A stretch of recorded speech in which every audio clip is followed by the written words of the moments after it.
Salut, j'espère que vous allez bien. Aujourd'hui je vous retrouve pour vous présenter le bilan du challenge délivrage de pales. Donc c'est le challenge de Eline du compte Mes Livres de Poche, et également celui de Alice du compte Alice in Wonder Livre. Je vous mettrai leur compte Instagram en barre d'infos. C'est un challenge qui se déroulait de mi-décembre à mi-mars, donc le challenge de l'hiver tout simplement. Celui du printemps n'est pas encore sorti au moment où je vous filme la vidéo, donc je ne sais pas si je vous présenterai le challenge, mais en tout cas j'y participe, ça c'est sûr. Pour ce challenge il y avait donc 8 catégories, donc je vais vous présenter quel livre est rentré dans chaque catégorie. J'ai réussi à tout valider, je suis trop contente. Bon après je vous avoue que je suis passée un petit peu à côté et j'ai pas respecté exactement. Par exemple le premier, je vais vous expliquer pourquoi, mais c'est pas exactement l'intitulé, mais j'ai réussi quand même à faire rentrer un livre, je vais vous montrer ça. La première c'est Un baiser sous le gui et il fallait lire une romance de Noël. Déjà que je lis très rarement des romances, si en plus il fallait que je lise une romance de Noël, j'en ai lu une, mais pas à ce Noël là, mais l'année d'avant. Et ça avait été une déception, donc je me suis dit les romances de Noël ce n'est pas fait pour moi. Les romances, vu que j'en lis très peu, j'en ai lu une au mois de décembre, enfin à partir de mi-décembre, et je me suis dit celle-ci va aller dans cette catégorie. Même si c'est pas une romance de Noël, au moins c'est une romance. Je la fais rentrer dedans, même si c'est pas exactement l'intitulé. Il s'agit donc de la romance Nos âmes tourmentées. C'est écrit par Morgane Moncomble et c'est publié aux éditions Hugo Roman dans la catégorie New Romance. C'est une romance avec, pour résumer, triomphera-t-elle de son passé? Les ombres du passé planent toujours sur Charleston et les apparences n'ont jamais été aussi trompeuses. C'est un roman qui a été un coup de cœur et un roman assez bouleversant pour beaucoup de personnes. Donc je me suis dit, si à un moment cette romance-là me fait aimer les personnages et me bouleverse, peut-être pas à ce point-là, mais au moins me fait ressentir quelque chose dans l'histoire, c'est que cette romance m'aura plu. Et effectivement, j'ai adoré cette lecture, j'ai adoré les personnages. On va y suivre une histoire avec beaucoup de mystères au départ sur les personnages qui vont en dévoiler, bien sûr, avec des personnages qui ont un passé assez tourmenté, enfin vous voyez un petit peu le pitch. Mais ça a très bien fonctionné ici, j'ai beaucoup aimé puisqu'on a des personnages qui veulent se montrer forts mais qui en réalité ne le sont pas forcément. Ils ont des faiblesses et veulent le cacher et j'ai trouvé que leur réaction était totalement proportionnelle à ce qu'on peut voir en réalité. C'est-à-dire qu'on n'a pas des héros ou complètement des anti-héros, mais on a des personnages qui sont, j'ai envie de dire, réel. J'ai été touchée par cette histoire parce qu'on va aborder des thèmes forts, des thèmes lourds comme par exemple le harcèlement, le cyberharcèlement, de viol, de suicide et de dépression. Donc je préfère vous prévenir si c'est quelque chose qui peut vous heurter ou ne pas vous correspondre, mais en tout cas j'ai trouvé que ça avait été abordé avec justesse. On aborde le thème, on ne passe pas outre ou on ne se dit pas bon bah voilà hop je l'ai abordé et puis c'est bon on passe à autre chose. On le prend vraiment en compte avec toute l'importance que ça peut avoir et l'impact que ça peut avoir, mais sans pour autant que ce soit une histoire qui soit lourde à lire dans le sens où c'est pesant, où c'est triste et tout, parce qu'on a quand même des personnages qui ont un humour assez, j'arrive pas à trouver le mot, mais qui vont se rentrer dedans, qui vont se lancer des pics parce qu'ils disent ce qu'ils ont à dire, et j'ai trouvé ça vraiment bien, j'ai trouvé que ça donnait un très bon rythme. Moi je me suis totalement attachée aux personnages, j'avais envie de découvrir ce qui allait se passer. Si vous voulez en savoir plus sur mon avis, je vous invite à aller voir la vidéo, j'essaierai de vous mettre toutes les vidéos en fonction des livres. Si je voulais les présenter, il y en a juste un que je ne vous ai pas encore présenté en avis lecture, ce sera le dernier de cette vidéo, mais sinon tous les autres je vous les ai déjà présentés, donc en description j'essaierai de vous mettre les vidéos qui correspondent, mais en tout cas celui-ci a été une super lecture pour moi et je n'ai pas du tout été déçue. Maintenant pour ce qui est de la deuxième catégorie, il s'agit de L'abominable homme des neiges, et là il faut lire et placer une histoire à vous glacer le sang. Alors moi j'ai pas vraiment d'histoire qui m'a fait vraiment flipper ou qui m'a fait vraiment peur que j'ai pu mettre dans cette catégorie et tout simplement dans ce challenge. Tout simplement parce que déjà je lis très peu ou pas du tout de livres horrifiques. Je lis très peu de thrillers aussi, ça m'arrive peut-être un petit peu plus maintenant, mais le fantasy, fantastique et puis contemporain reste quand même en majorité. Mais j'ai quand même réussi à y placer un livre qui peut rentrer et qui pour moi peut correspondre à cette catégorie et je vais vous expliquer. J'ai décidé d'y placer Chambre 1408 de Stephen King.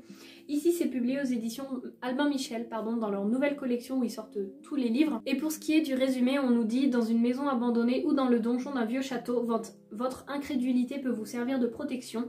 Dans la chambre 1408, elle ne fera que vous rendre encore plus vulnérable. Donc c'est un livre assez court, c'est une nouvelle qui doit faire une centaine de pages je crois, où il fait 106 pages et puis c'est écrit quand même assez gros. C'est un livre que j'avais beaucoup aimé. Pourquoi est-ce que je l'ai placé dans la catégorie une histoire à me glacer le sang? C'est pas quelque chose qui va faire peur, mais dans l'ambiance, c'est quand même quelque chose où il y a tout le temps de la tension, où on se dit à tout moment il peut arriver un truc et à ce moment là on peut avoir peur. Et donc j'ai trouvé que cette atmosphère qui était très bien maintenue du début jusqu'à la fin du livre, et ça peut faire rentrer totalement ce livre dans cette catégorie. Et ça a été une super lecture aussi, et comparé à Salem qui a quand même été une grosse déception, vous voyez un roman de 800 pages que j'ai pas du tout adhéré et celui-ci qui fait 105 pages que j'ai adoré, finalement c'est pas parce qu'un livre est énorme qu'on peut vraiment se plonger dans l'univers. En ce qui concerne la troisième catégorie, il s'agit de Le Père Noël remonte le temps, et donc là il faut lire un livre d'une époque, enfin qui se passe dans une époque qu'on affectionne. Alors moi j'ai pas vraiment une époque en particulier que j'aime beaucoup, mais c'est vrai que je me suis rendu compte que j'aimais bien les histoires d'anticipation, ou alors qui se passaient dans le futur par exemple, comme post-apocalyptique, les romans d'anticipation, tout ça. Quelque chose qui se passe dans le futur par rapport au monde d'aujourd'hui, qu'est-ce qu'on a fauté, qu'est-ce qu'on a fait qu'il fallait pas, pourquoi est-ce que ça a donné le monde dans lequel les personnages sont, et donc j'ai pris des mangas pour valider cette catégorie. J'ai tout simplement choisi de vous parler de la saga Terrarium. Alors là je vous montre les 4. Au moment où je vous filme cette vidéo, le 4 n'est pas encore lu. Au moment où la vidéo sortira, je ne sais pas. J'adore cette saga, je la trouve tellement bien, elle apprend des choses, elle a des phrases marquantes, des images qui sont hyper agréable à regarder, où on a envie de se plonger avec les personnages, des personnages tout doux avec des traits assez agréables à suivre, et pour autant on a quand même une quête qui tient la route, qui ne traîne pas en longueur parce qu'on a tout le temps des révélations et de nouvelles choses, on a envie de découvrir les personnages et on apprend des choses, on va dire de moins en moins mignonne, si je peux dire ça comme ça, et où on rentre en profondeur au fur et à mesure avec les personnages dans leur histoire et dans leur quête. Pour vous faire un petit résumé, on est donc dans un monde en ruine où l'humanité a complètement disparu, elle a pas disparu, elle est sur le déclin, et on va suivre Chico qui est une technologue d'investigation ainsi que son petit frère qui se nomme Pino, qui est le petit robot qui est juste là, et ensemble ils vont essayer d'accompagner les robots qui mènent des tâches, enfin c'est leur vie, ils ont des tâches, ils ont des choses à faire, c'est leur quotidien, voilà, ils sont programmés pour faire certaines choses.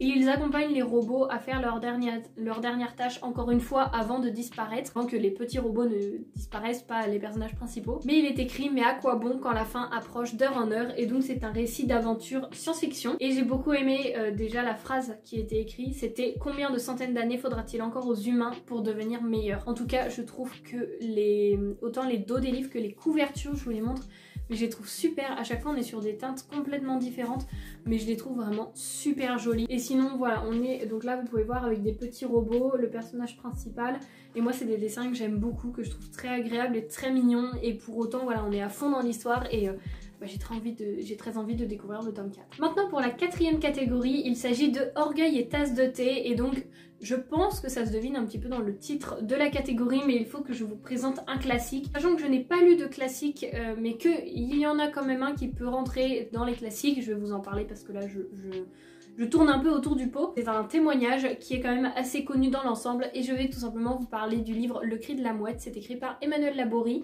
Je pourrais pas vous dire l'édition parce que là c'est un condensé de 4 témoignages différents, mais moi j'ai lu que celui d'Emmanuel Laborie. Et donc dans ce témoignage on y suit tout simplement Emmanuel du plus loin qu'elle s'en souvienne jusqu'à son âge adulte. Emmanuel qui est une enfant née sourde mais pas muette, c'est tout son combat qu'on va suivre justement pour apprendre la langue des signes, pour apprendre à communiquer, sa vision des choses qu'elle nous explique, et comment est-ce qu'elle a perçu tout ça quand la langue des signes était interdite. C'était quelque chose d'interdit en France, je trouve ça quand même assez grave. Elle raconte tout son combat et son parcours pour en arriver jusque là. C'est un livre qui est vraiment hyper intéressant, et je pense un peu révoltant aussi quand on voit certains propos, quand on voit certaines choses qui sont dites. J'étais super contente de le découvrir et je ne peux que vous le recommander, vraiment celui-ci.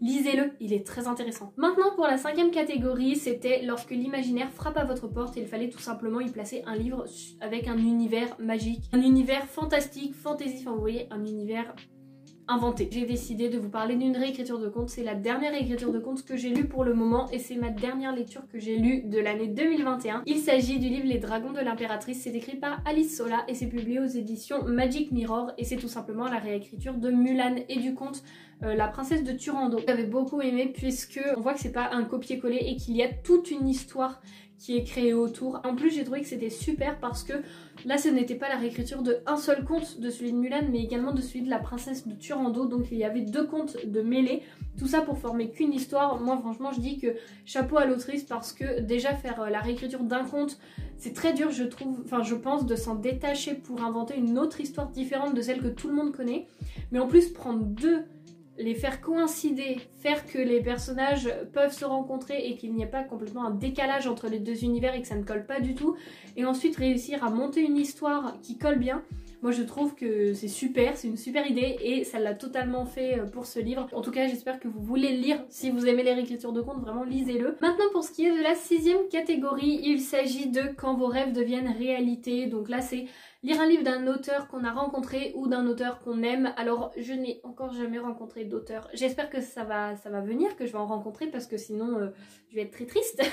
Mais donc j'ai décidé d'y placer des livres que j'avais lus d'une autrice auto-éditée que j'apprécie beaucoup, avec laquelle j'adore discuter, qui est vraiment super gentille et puis qui a fait, faut dire, un univers de fantasy assez magique. Je veux tout simplement vous parler de la saga Les Chroniques d'Almérante. Donc le tome 1 c'est La Faille et le tome 2 c'est Les Gardiens. C'est écrit par Bénédicte P. Durand. Et alors j'avais placé Les Gardiens puisque c'est celui-ci que j'ai lu pour le placer, enfin pour le challenge.